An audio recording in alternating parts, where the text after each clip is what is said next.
Demikian Pak Rado. Semoga jawaban saya bermanfaat. Ya, uang Anda. Halo, uang Anda. Uang Anda kendali di tangan Anda. Uang Anda kendali di tangan Anda. Baik, Bapak dari mana dan siapa? Dari Adi, Jakarta. Ya, silakan Pak. Pertanyaannya Pak Adi. Saya hanya mau menanyakan keuntungan dari perusahaan sekuritas.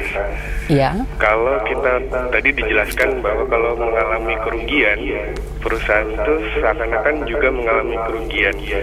Saya hanya lebih jauh mengenai sebetulnya mereka mengambil fee pada saat kita menjual dan membeli. Jadi betul nggak kalau saya berpikir bahwa kalau saya rugi, perusahaan sekuritas tidak rugi sebetulnya? Oke, baik Bapak. Terima kasih atas pertanyaannya Pak Adi. Terima kasih. Ya, sama-sama. Pak Adi, jadi di dalam perusahaan sekuritas itu selain ada biaya pembelian dan penjualan, ada juga yang namanya biaya pengelolaan investasi, biaya manajemen untuk investasi. Nah, ketika perusahaan itu mengalami kerugian adalah yang ketika sama-sama uang yang diinvestasikannya diinvestasikan dalam bursa, seperti uang yang kita investasikan dalam harga unit tadi. Nah, ketika di dalam bursa mengalami penurunan harga, maka kita akan mengalami penurunan harga dan perusahaan pun akan mengalami penurunan harga. Tetapi biaya manajemen atau biaya pengelolaan tidak turut di dalam biaya di dalam penurunan harga, tapi dia akan berpengaruh dengan total uang yang dikelola, sehingga biaya manajemennya akan menjadi lebih sedikit karena biaya uang yang dikelola menjadi lebih sedikit pula. Terima kasih atas telepon Anda Pak Adi. Semoga jawaban saya bermanfaat. Ya, halo uang Anda. Halo uang Anda.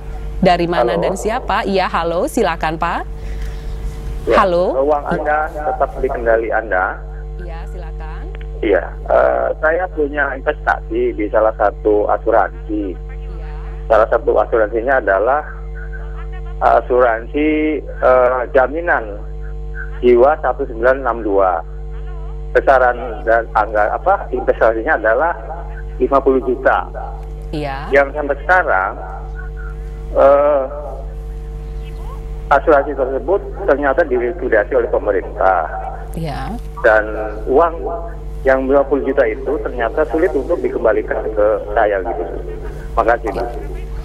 Baik Bapak, terima kasih atas pertanyaannya. Sebetulnya pertanyaan Bapak mungkin agak jauh dari investasi reksadana, tapi saya akan membantu menjawab. Baik Bapak, ketika perusahaan asuransi itu dilikuidasi, biasanya ada perusahaan yang mengambil atau dia akan di-merger kepada perusahaan yang lain. Nah, untuk itu coba Bapak hubungi customer service dari perusahaan investasi dengan nama yang baru tersebut. Karena pemerintah sudah melakukan perlindungan bagi perusahaan asuransi yang dilikuidasi, dia akan di-merger dengan perusahaan yang baru dan perusahaannya yang baru akan menghandle seluruh nasabahnya yang lama.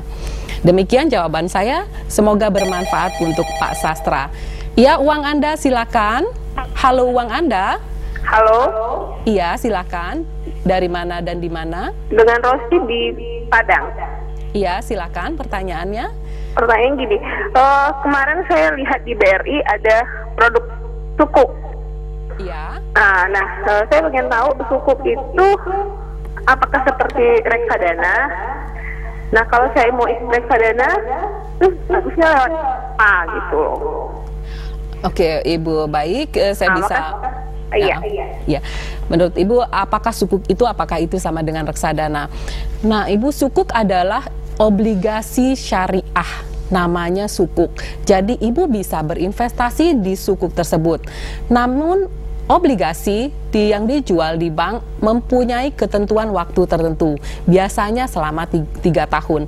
Dan setiap bulan Ibu akan mendapatkan kupon atau Ibu akan mendapatkan hasil investasinya. Tetapi bila Ibu ingin berinvestasi di reksadana dengan dasar yang obligasi, maka Ibu bisa membeli reksadana pendapatan tetap. Itu juga sama berisi dengan obligasi. Nah, terima kasih atas telepon Anda. Semoga jawaban kami bermanfaat. Sahabat uang Anda, Demikian penelpon terakhir dalam segmen interaktif kita.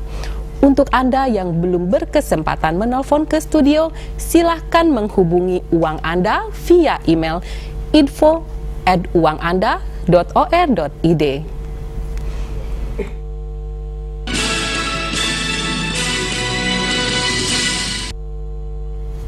Pemirsa, sekarang saya akan membacakan pertanyaan via email. Pertanyaan ini dikirimkan oleh Bapak Irfan di Semarang.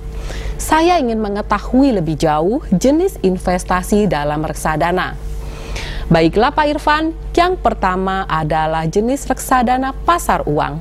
Di jenis ini dana Anda akan diinvestasikan 100% ke dalam produk pasar uang.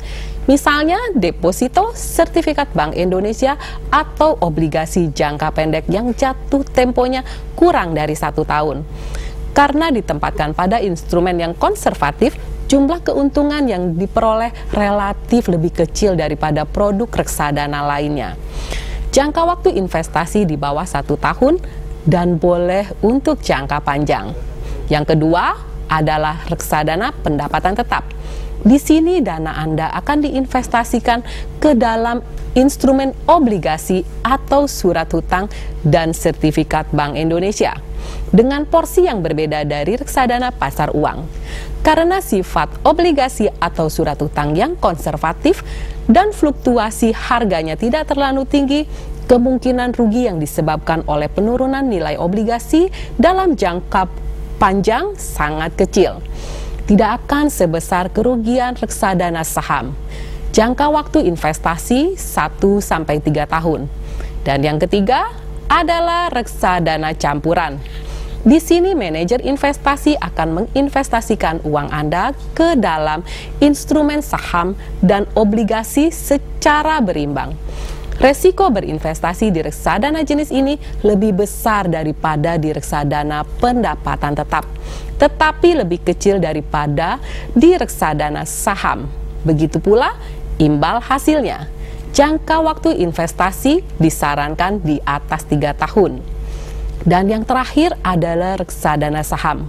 Dalam reksadana saham, uang Anda akan diinvestasikan ke dalam berbagai jenis saham. Porsi penempatan saham hampir 100%. Anda dapat menginvestasikan dana Anda pada reksadana saham hanya apabila Anda mempunyai tujuan jangka panjang, setidaknya 5 tahun. Pada reksadana ini, Anda bisa mendapatkan keuntungan yang besar, tapi juga berpotensi mengalami kerugian yang besar apabila mencairkan reksadana Anda pada saat nilai investasi sedang turun. Demikian jawaban saya Pak Irfan, semoga cukup jelas. Sahabat uang Anda, sebagai penutup saya akan menjelaskan keuntungan berinvestasi di reksadana yang Anda peroleh. Pertama, dana Anda akan dikelola oleh manajer investasi yang profesional dan memiliki lisensi untuk mengelola investasi.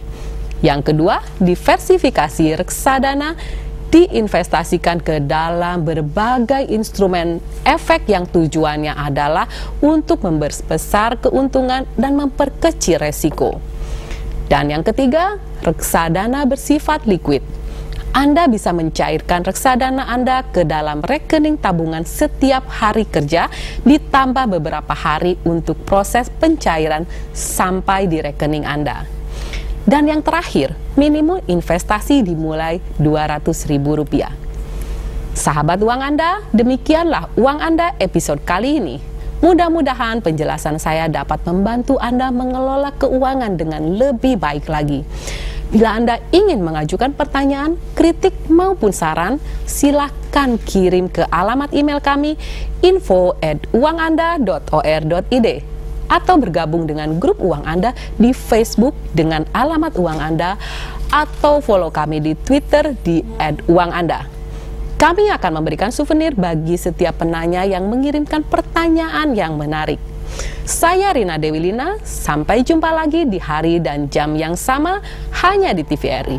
Uang Anda, kendali di tangan Anda.